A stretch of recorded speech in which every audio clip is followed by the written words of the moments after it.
Russian forces have again targeted Ukraine's energy facilities, leaving part of Kyiv and other cities with no power and water. Prosecutors said 2 people were killed in an attack on the capital. Plumes of smoke were seen billowing from around a power station near the Dnipro River.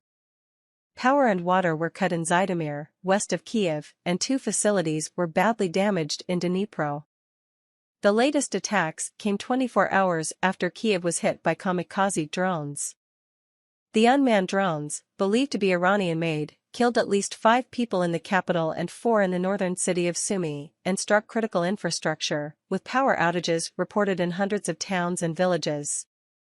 President Volodymyr Zelensky said on Twitter on Tuesday that in the past 8 days, 30% of Ukraine's power stations have been destroyed, causing massive blackouts across the country.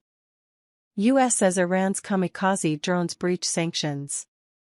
Russian warplane crash kills 13 in apartment block. Russia has stepped up attacks in recent weeks on electricity infrastructure in cities away from the front lines. Officials have rushed to repair the damage, but the strikes, ahead of winter, have raised concerns about how the system will respond.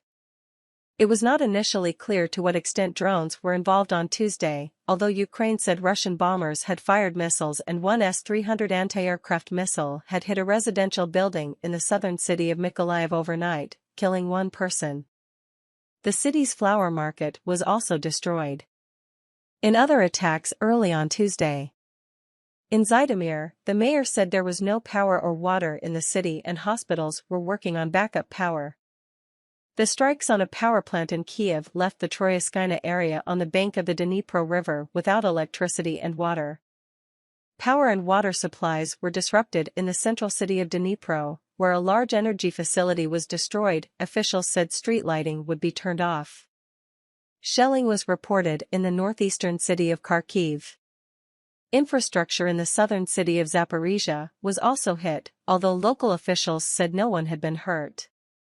In some cities, Ukrainians are buying power generators and gas burners, while across the country, people have been urged to reduce their energy consumption at peak times. Some towns are already facing rolling blackouts. 1 man was reported killed when a residential building came under attack in Mykolaiv. Image source: Kirilo Tymoshenko. Image caption: 1 man was reported killed when a residential building came under attack in Mykolaiv. We were expecting that Russia will intensify attacks on energy infrastructure and civilian infrastructure and increase the urban warfare towards autumn, and here we are exactly with that scenario taking place, Ukrainian MP Lesya Vasilenko told the BBC. In its latest assessment, UK Defence Intelligence said that it was highly likely that Russia had becoming increasingly willing to strike civilian infrastructure in addition to military targets since its setbacks on the battlefield in recent weeks. Russia's missile and drone attacks have brought renewed calls from the Ukrainian government for the delivery of air defense missiles.